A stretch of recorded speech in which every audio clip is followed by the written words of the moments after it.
Definitions are troublesome things. On one hand, they can be too precise, leave things out. On the other hand, they can be too general. Certainly that's the case with persuasion, a troublesome, problematic kind of a field. It certainly doesn't belong to any one discipline. Communication, social science, all parts of it, rhetoric as well. We can't even find a good definition in the history of rhetorical theory, if you recall from an earlier lecture. It was seen as something evil often and something to be avoided. Scientific discourse was seen as something that was objective, as something that was personalityless. But we know different, don't we? This is a really good definition, I think, of persuasion. Daniel J. O'Keefe has done a good summative job of current work in persuasion. Look at the definition. It's not just an intentional effort, it's a successful intentional effort. Someone has been persuaded at another's mental state, so a shift in a mental model, as it were, perhaps even a shift in our case, in funding source, so that we're the objects of someone else's desire when we get the funding requested. Through communication, either in our case, as we know, written or oral, and to have some measure of freedom as well in that people can or cannot make the choice. Oh, there are all kinds of theoretical approaches to persuasion. There's social judgment theory. There's cognitive dissonance theory that says that people don't like uncertainty and they want to come to some sort of certainty, and your proposal may help to drive them toward that. There's reasoned action, Fishbein and Asian's model based on attitude. And there are different factors influencing persuasion. There are effects, there are ideas of source factors, the written or oral word, message factors, audience factors as well. A complex business, I think. But let's try to reach into some of that and come out with some elements of persuasion or some patterns. Why would we persuade? Well, here's a list of different reasons that Andrea Lunsford provides in some of her work. Let's look at these for just a moment and select some of them that belong to the parts of our proposal. For example, we narrate in the background section, don't we? That gives the context of it. We convince, well, we convince by our behavioral objectives, by our plan. We make decisions and define, of course, in the budget. How do we establish credibility? Perhaps in the appendices, with the letters of support that we have, with the CVs, or in the body of it, with the match of the CVs to the behavioral objectives as well. So there are different aims of persuasion. I think the point here is that we don't try to persuade, we don't try to have arguments only to win. There are a number of aims of persuasion, and we have to decide which of these aims we're trying to execute in which parts of the proposal. I think there are also some fallacies of persuasion, and certainly textbooks all the way from the Greeks to the modern period list these most common kind. We certainly don't want to have anyone in any terror characteristics that if we don't have our proposal adopted, that Western culture will fail, and that the funding agency would do poorly not to adopt our proposal. Either one solution or the other. People generally don't like those. Aristotle, of course, told us that we should try to achieve the mean. People very often don't like sentimental approaches. The idea of too much pathos can be problematic. Exaggeration of future consequences. I think that we all believe that our proposals are going to change the world, but I think we have to understand that many times we might just simply be a butterfly lighting on the petal of a flower. Dogmatism, heavy-handedness, as well as hasty generalizations about one cause or effect of what our impact going to be are also unwelcome. Ad hominem are particularly difficult arguments where we address something for or against a particular individual, or non sequitur, those particular elements of logic that may be indeed illogical, one thing not following from another. Let's look again at our tools from classical rhetoric.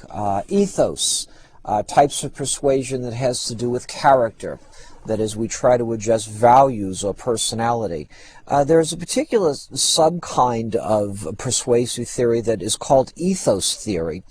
I think that corporations have ethos. For example, in my work with Becton Dickinson, I truly believe that they're interested in appropriate healthcare technologies and the development of those for a broad-based population of public health. That means that they have a certain ethos, that the company is trying to do something and develop a certain kind of niche, have a certain kind of belief.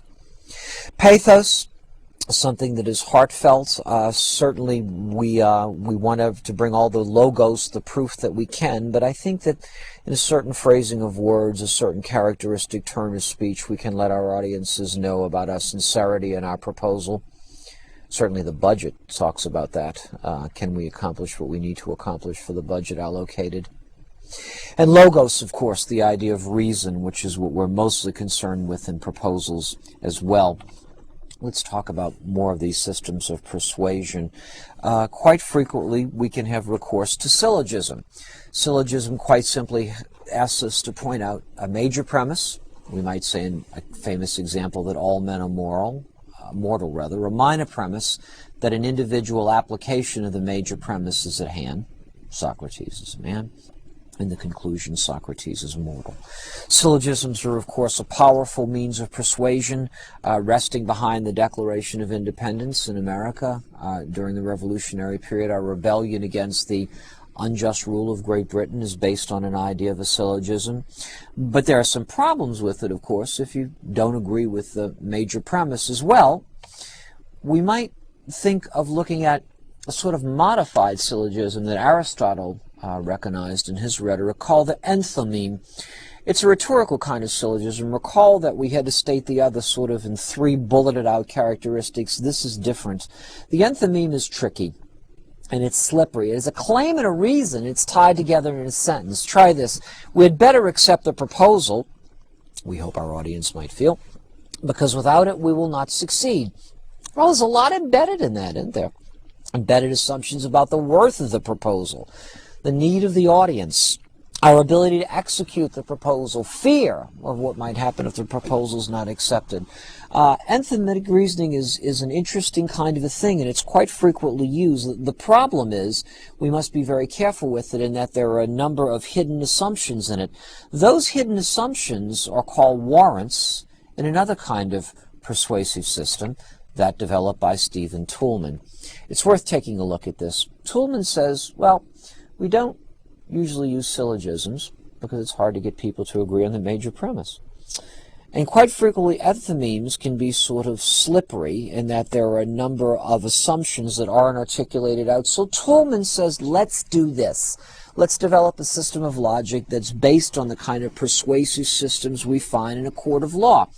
Toulmin says, well, what we do is we make a claim, which is a conclusion to an argument. It's a statement that is advanced for the approval of others, and that claim is then based on data, supporting material, references, research. But what is the relationship between the claim and the data? This is important. This is called a warrant.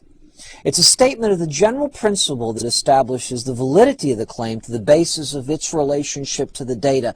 That is, it ties together the relevance of the data and the claim or the conclusion that you're going to make. Warrants, of course, can be implicit. The problem with enthymemes, of course, is that they're too implicit in enthymemes. And they certainly, in the explicitness of the warrant, the explicitness of tying in the data to the claim, understanding that and articulating it is an important part of proposal writing. And of course the qualification.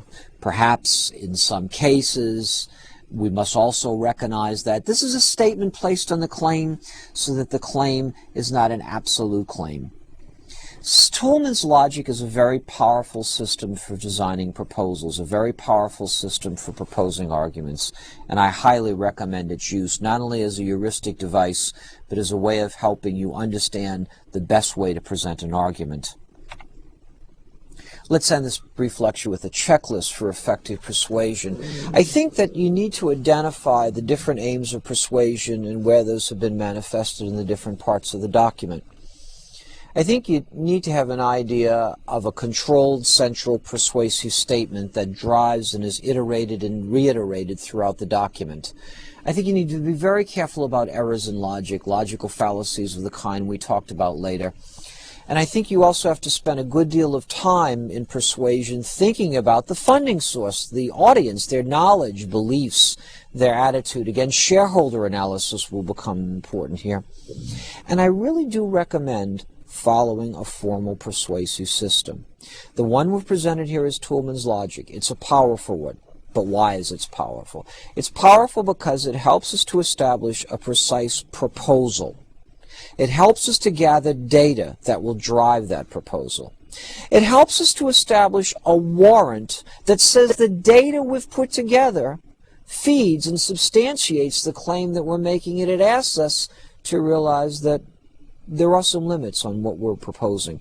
This kind of a model, this kind of a methodological, formal system of logic will help you design a proposal that will effectively persuade readers.